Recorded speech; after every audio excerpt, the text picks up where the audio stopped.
Welcome, folks, to another episode of the Church Solutions Podcast. My name is Phil Thompson. And I'm Steve Lacy. Steve, how are you today on this kind of a cloudy day in Tucson, which is a little unusual? Doing okay. All right. We just did a webinar that Yeah, we've been promoting. We got another one coming up as well, don't we? we do. Yeah. And you can sign up. And we're all set for the new. You can register for the next one and view the recording of the last one. And it's only a few hours old. So what's the old one and what's the new one going to be? So the other one was connecting with your seniors, a new technology to connect with your seniors using ViewClick smart frames. And we had Dennis Rank from ViewClicks there to give us a show and tell. Kind of a neat thing. I wish I would have had one about 3 years ago, but I wasn't aware of it at the time.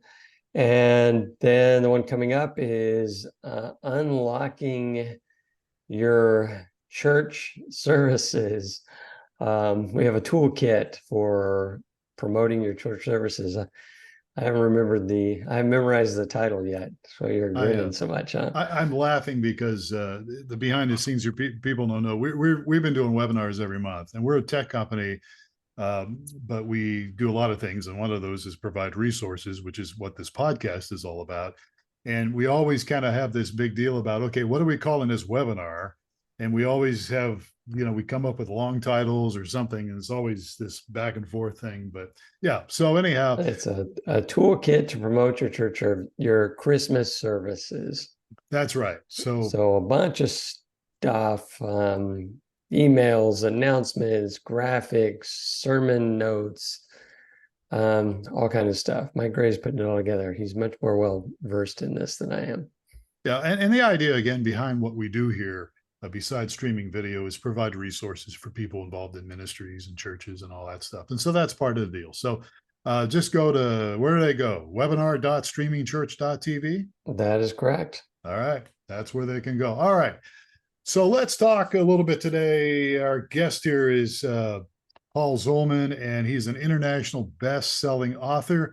The book is called The Role of Love. And the reason I wanted to have him on today is because I've been involved in ministry. Steve's been involved working, maybe not on staff at a church, but involved in leadership positions. And I've been on staff and all sorts of stuff. And I have found over the years that one of the biggest problems that people involved in ministry, pastors and ministers, and even volunteers that are quite involved in a church, one of their biggest challenges is relationships. And if you're married, that obviously comes under that covering of relationships. It's not just all about marriage, but it's relationships are a real challenge. And I think part of that is because you're so involved in serving people and serving the church and doing lots of things that they can be quite a challenge for people involved in ministry and pastors. So Paul Zolman here has created a new way to demonstrate the principles of what we call the love languages. Now, the love languages, and he'll talk about this in a moment if I ever get to him. Gary Chapman, I think, is the guy who wrote the book on the love languages. And but Paul has a unique way here for people to learn all of the 5 love languages and to give them away. And by giving away, the vision is to improve to the point that you can see them coming your way and respond appropriately. And so it's something that even young children can be involved in with this. So Paul, thank you so much for being a guest on the Church Solutions Podcast. Thank you, Phil. Thank you, Steve. Pleasure to be here with you. Well, we're glad you're here. So tell us, so for people that may not be familiar with the 5 love languages, can you give us a brief overview of what those are? Sure. There are 5 love languages actually was designed or discovered by Dr. Gary Chapman in the early 90s. His book was published in 1992. Imagine he did some research prior to that to be able to write the book. But theoretically, there's one way that most people like to be loved, and that love language becomes what they call your primary love language. Other love languages may be nice, but when you're receiving other love languages, you may not view it as love. You only most people only are able to see their own love language as love. And so I'm trying to dispel that a little bit, trying to shake that, disrupt that a little bit, so that when if you're able to learn all 5 love languages by sending it out every day, you can see it, and it gives that peripheral vision for you. Oh, it's not my primary love language, but it's over here. But I see they're loving on me, and you can respond appropriately to that. That's kind of what I've created. It wasn't always that way, but for me, but that's where I'm at right now. That's good. So let's dig into this a little more. So obviously, I've read this book, Steve. I'm sure you have too, right? I mean, it's been around for a long time. Have you, Steve? I don't know. You're rolling your eyes. Like maybe you have. I don't know. I think I have. I mean, I've definitely been exposed to it. When you said it was early 90s, I was like, wow. Yeah. That's I know it's been around, but I didn't know it's been around that long. Yeah. 92. Yeah. I mean, I know I did some, with my wife on this many, many years ago. We've been married 30 years now, almost. And I discovered a long time ago that what really lights her up is words of affirmation. That's a big deal for her, and also receiving gifts. And for me, it's more like physical touch and quality time. And we're talking physical touch. I'm not talking necessarily sexual stuff. I'm talking, affection, those kind of things, physical touch. Now, let me ask you a question here. I read somewhere recently that somebody said that the chances are, like, your top couple love languages, like in my instance, we'll say physical touch and quality time. Those might be my top 2. And I read somewhere where somebody said, if those, whatever your top 2 are probably something that you did not get when you were a child. Would you say that's yes or true? And if so, why? You know what? From my own childhood, physical touch was all I got. It seemed like that to me, because I grew up in an abusive home. So it may be true, Phil, because I like all the other ones. I still like physical touch, but physical touch during my childhood has changed to different physical touch now. Then it was being whacked. If I wasn't being whacked, I didn't feel like I was being loved. And that was kind of just the style of childhood that I had. And hopefully not a lot of people have that childhood, but unfortunately there are some people that have that kind of childhood, or have had that kind of childhood. And what it did for me is provide me an adulthood that had residual anger. And I had to overcome that residual anger. And in doing that, then I explored some of the other love languages. And yes, Phil, it absolutely, I like words a whole lot more than I like the physical touch. But it changed, it evolved that way. And I think people do evolve in that way. And they'll maybe do some exploring, find out something else that they like. Or maybe they've never experienced those other love language ever in their life, or they've never recognized them. Now they're to a recognition point, and now they understand it. Now they like it. So there is some volatility, some change that happens as you grow through the love languages. Let's go back and we hit on a few of them. Did we cover what they all are? What are the 5 love languages? Well, let me just show you what I created, and I got to back up just a little bit, and I'll go through all the 5 love languages. But in the situation I was in, I was trying to get over this anger. What would happen is I'd be annoyed, and then I'd flash. And I would never know when I was going to flash, because I didn't know what the top of the pile was for those annoyances. But they just kept piling up. And then I settle back down, and then it just start all over again. And it was cyclic in that way, but it was something that was passed on generationally, I believe, not genetically, generationally, from my grandfather, at least as far back as I know. Could have been even farther back than that, but it's just our parents teach us what they know, or what they don't know, and that's how we kind of grow up, and that's kind of the love languages, the culture that we have as we go along. What happened for me is that I was age 35 and still blaming my father for any failed relationships, any social awkwardness, anything like that, because because of the way I was raised. I just blamed him for it. The sad part about that is he was dead, had been dead for 7 years by the time I was age 35. He had no way to defend himself. I had nobody to talk to. I just couldn't do anything. But one thing about blame is that if you can blame anybody for anything, you don't have to change. It's their fault. And as you point to them and say it's their fault, there's absolutely no reason, you have no disposition to change yourself in any way. That changed for me at age 35. And so I started with a negative comment of saying, I don't want to do that anymore. And it just doesn't work. Negative and a negative in math makes a positive, but in social situations, it really does not make a positive.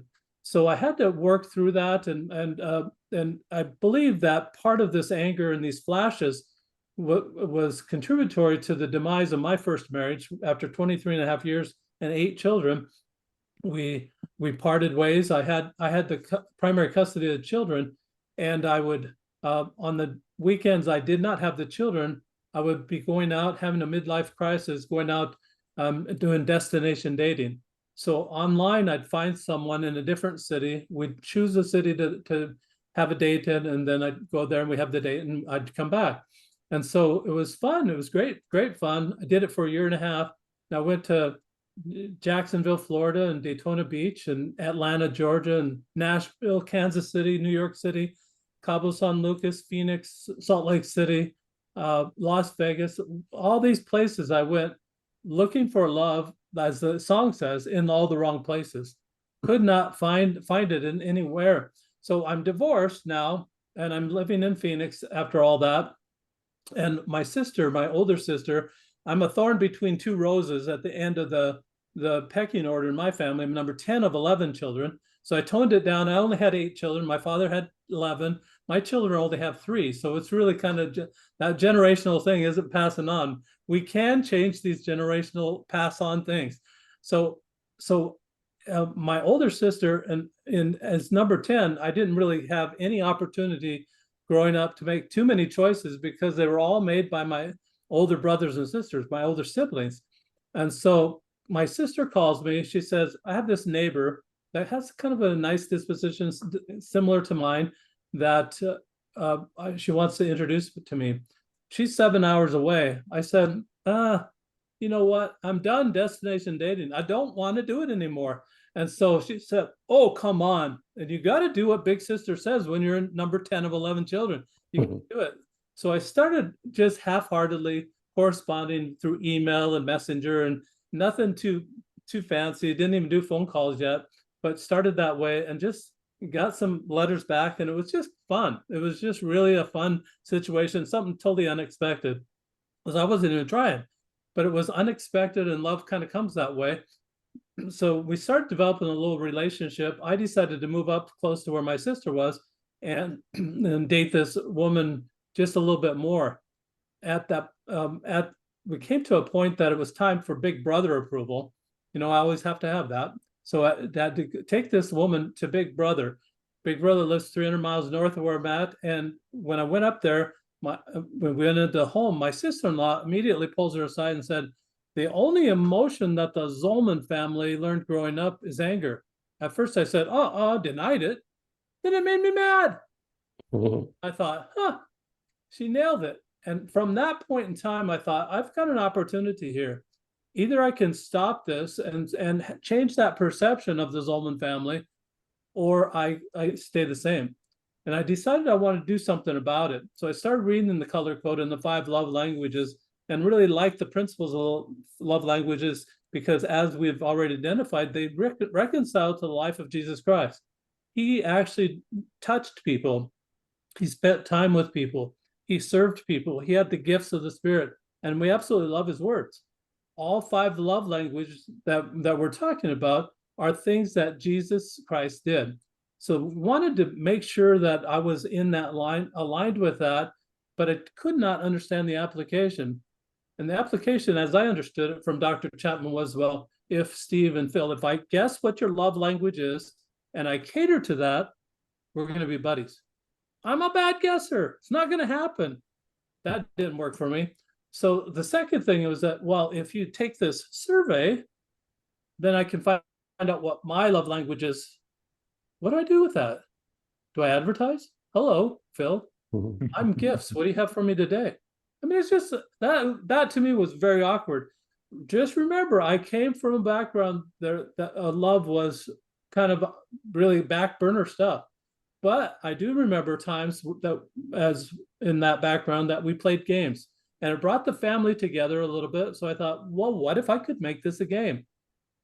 So I contacted Dr. Chapman and asked him, are you licensing those little icons, the little pictures that they had for each one of the love languages? And he said, no. You know, his attorney wrote back a letter, said, no, they're not doing that. I went to a copyright attorney in my city and found out that theory, like the love language theory, is not copyrightable. Application is. So I thought, well, if that's true, I can make my own icons and then I can make it into a game. So that's what I did. So now we can talk about these love languages. You see there's touch there. There are the gifts. I'm showing the dice right now. Yeah, for those on the podcast, he's holding up the dice. So there's a dice with holding up a dice. So there's time. This is a dicey podcast, man. Yeah. I like that. There's service. Those are the words. Did we get them all? Okay. Yeah, I think we think got them so. all. So 5 love languages, 6 sides on a dice. I had to create the 6th side on the dice. That one surprised me. So Phil and Steve, there are only 2 instructions. Very simple. You roll the die every day.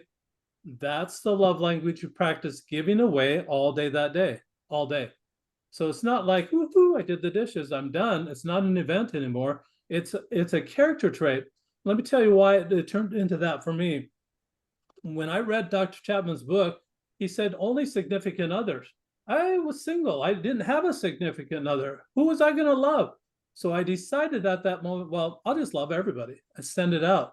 And I liked that a whole lot better because it's really develops a character trait that you're sending out love constantly. It's more constant, whereas just doing it to your significant other was a part-time job.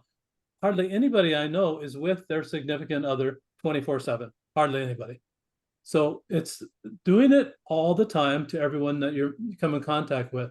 So what that looks like in a service situation is that you're washing their car, you're doing the dishes, you're vacuuming the floor, you're doing things for them that they would like to have done. And when they light up, when people light up on service, that's what you know, that's how you detect what their primary love language is. And I love, Phil, that you already said the word light up, because I use that word a lot. When people light up, and you know when they light up, they have understanding. They know it's love and they feel like it's love. That's what they do when they feel loved. They light up. So any of the others we could go through different things, but that's kind of the program of what I put together. So Steve, do you have a question? I didn't see your hand up, so I don't have my glasses on, but I didn't raise my hand. No. We inside information here. Steve and I have been trying to figure out a way where we don't step on each other when we're asking a guest questions. So we have this awkward silence. All right, I'm going to jump in here. But you mentioned physical touch. I like the word affection better because Paul, you said, yeah, I had physical touch as a kid, but you had probably the wrong kind of physical touch, or maybe abusive. I don't know. I don't want to get into that, but I like affection a little better than the word physical touch. So you have affection, you have words of affirmation, you have quality time, you have receiving gifts, and you have acts of service, which you just kind of gave an example of. All right. So if I'm a pastor listening to this, is there a quick way besides buying your game? And I'm not saying they can't. They probably should buy your game. In fact, I'm probably going to buy it. Now you mentioned it. I think it's a great idea. But is there some things that they can do in their relationships to kind of help uncover some of this quickly before they buy the game? Yeah, Phil, and I think that it's really important to know that through this studying that I did, I realized that I can't bid anyone to love me. I can't bid any love to come my way. So that's in someone else's lane. So what I do have control over and what I can do is send it out and respond when it comes my way. So those are the only two things I can do. So because of that, it's all about them. No longer is it about you or me, it's about them. And so when you change that mindset to what's right about them, what can I love about them, then it's the focus is outside of you. And it really, when you're stepping outside of you, it's a whole lot better and a whole lot cleaner love. You're sending it out without any expectation of it coming back. But knowing the law of harvest or the law of attraction or whatever law you want to call it that way, there's a law out there that it's going to come back to you eventually. Maybe after many days, maybe it's in a piggy bank that you'll draw upon it on another time, but it's going to come back. Or when they light up, you kind of get satisfied that you're making someone's day. You're making them have a happier day, and they're going to spread that around to their circles of influence as well. By doing that over a 30-day period, rolling the die, you will have given away all 5 of those love language. And like Phil said at the beginning, you can see it. You know them backwards and forwards. You can see it when it comes your way and respond appropriately. The thing I see in this is it kind of forces you to be intentional with this. Absolutely. And so that's one of the things that come to mind. And the other is in a husband-wife relationship, you tend to take, or in a family relationship, you take people for granted. And so you forget about all of this, right? You forget about applying it. So I can see where this may help people to become more intentional. It's a dice, right? But are there game rules, or is it when you get out of bed? How does that work? I would suggest, Steve, that you roll it at the beginning of the day. There's really the 2 rules I talked about. That's it. It's so simple. You know, you compare. I hate to compare it to Moses holding the staff up in the wilderness and people having to look at it. It's that simple. It really is that simple. Roll the die, do what it says, and that's. I have a son that he hates it when he rolls gifts because I got to go buy a gift today, and he's thinking that. He just hates that. One day he rolled gifts, and then he said, I'm not doing that. I'm going to roll it again. Rolled gifts again. Not doing that. Rolled it again. Gifts again. But by the 4th time he rolled gifts, okay, I'm going to do it. And I mean, you get to that point that you know what it is, but you don't have to make it so complicated. It really is that simple. And it just seems so simple that it wouldn't work. But for me, what I needed to do was to stop being annoyed at people, stop looking at things and say, what's wrong with that person? And then have that annoyance and then the flash. I had to stop doing that, and I wanted to stop doing that. But what I needed was this alternative behavior. I needed that replacement behavior. This became that behavior. Now the mindset is, what's right with that person? How can I love that person? What do they need today? How can I serve them? So does this apply to your people you have relationships with, or people you just run into during the day? Everybody. Everybody. Okay. So your son in that case may have gone and bought a gift before he knew who he was gonna give the gift to, or he's preparing. He's prepared. Maybe he's got some random gifts and he's regifting. It doesn't really matter, Steve. Yeah. Well, really, yeah, and I just wanted to say, elaborate a little more on gifts, Paul, because I mean, you know, what if you're broke? I mean, there's gifts can be a lot of different things here, right? It's not going out and spending a lot of money, right? You know what's interesting about gifts is that words could be a gift. Just kind words. Put them in a note. Write a note. That's a gift. Time, give of your time. That's a gift.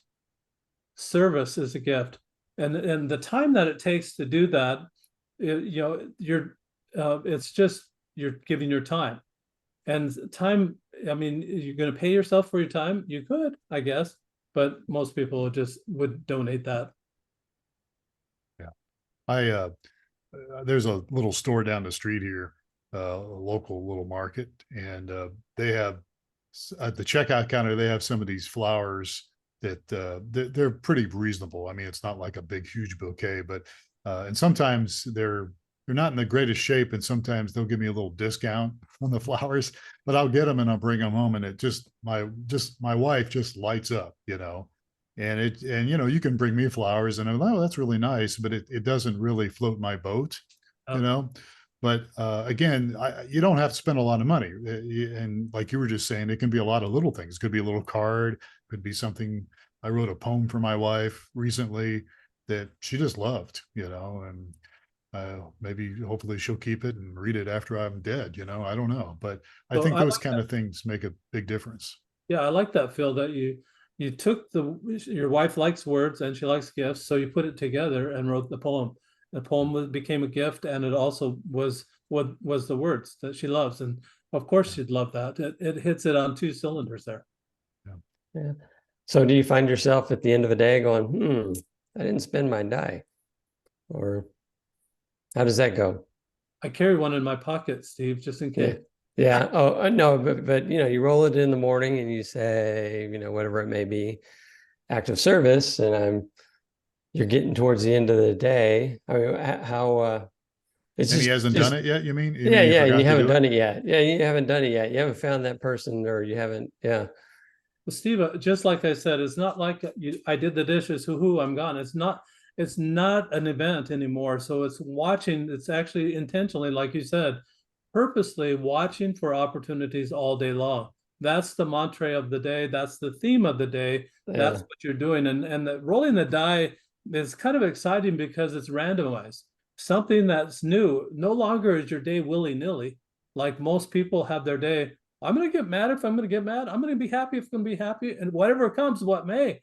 And it's not like that. This levels it out a lot, that you're just absolutely determined to love, to send it out. You know, at the end of the day, you know, what you can do is I created a journal. It's called the Roll of Love Journal. You can record what you rolled that day, what opportunities you saw to love in that way, and then what you did about those opportunities. You become a guilty is something that I missed. By age 35, I finally realized it for myself. But this can be taught in schools. Can you imagine and I'm talking primary schools for the most part, but any grade would work. In primary schools, if they rolled the die and they came up with physical touch, it takes 2 seconds to roll the die, 30 seconds for the teacher to say, class, this is the type of things that we're looking for loving today. At the end of the day, when there's the last 10 to 15 minutes of the day, when the kids are antsy, they know the bell's going to ring, school's almost out, they've been there all day, they're really tired, take that time, make it more productive time, have them record and be accountable for their actions that day. If they're accountable, I can guarantee that the behavior is going to be a whole lot better. If they have to record what they did during the day, their behavior will level out. It'll tamp down any misbehaving, hopefully tamp down a lot of violence, and they'll carry that with them through their junior year or junior high school years and into high school and into adulthood. Let's teach them right. Yeah, that sounds great. I can just, if my wife was listening to this, she'd say, you need that in the car. Well, yeah, you can't go there, Steve. You can't, when people cut you off, you just no more. Yeah. All right, so we're running out of time here. So Paul Zolman has been our guest today. He's written the book called The Roll of Love, and this is very unique, and I like it a lot because you know you reap what you sow, you know, and so if you're sowing these things, you're going to reap them. They're going to come back to you. So Paul, how can people get a hold of you? How could they even buy this thing? I mean, does Dice or something come with the book? I mean, what's a good way for people to get a hold of this this content? Good question, Phil. They're all sold separately, so you can buy the die, you can buy the book, and you can buy the journal. They're all on my website. If you go to rolloflove.com, and it's kind of a play on words. ROLL, like you're rolling the die, is outside of you. ROLE is something inside of you. It's a part that you play. And so it's ROLE of love.com. That's where they can find the book and a die. If people listening to this podcast prefer listening and prefer Audible books, they can find that on Amazon, but you don't want to type in Roll of Love search on Amazon because you're going to get love this, love that, love a million things. And it'll be a needle in the haystack. So type in my name, Paul Zolman, there, and you'll be able to find the Audible version of the book and purchase it there. All right, Paul Zolman, Zolman. That's all right. Good. We finally, I actually said your name right. Well, Paul, we're out of time here, and we do really appreciate what you're doing there. I think that's a great thing. And again, if anybody needs more information on this and you've missed all this, you're driving down the road, just remember you can always reach out to us here at streamingchurch.tv. And this is why we do these podcasts. It's not always about tech. It's about helping us grow as people, as Christians, as believers, growing on our relationship. So I think this is a great tool. So Paul, thank you very much. Thank you, Phil. Thank you, Steve. It's been a pleasure. All right, good deal. And most of all, thank you folks for listening or watching the Church Solutions podcast. Thanks for being a part of this episode. I don't know if I said the beginning of episode, this is episode number 398, and we're going to be closing in on 400 here pretty soon. So it's been a good ride so far. We're looking for another 400 more, but you can always subscribe to the Church Solutions podcast wherever you get your podcast. So on behalf of all these guys, I'm Phil Thompson. Have yourself a great day.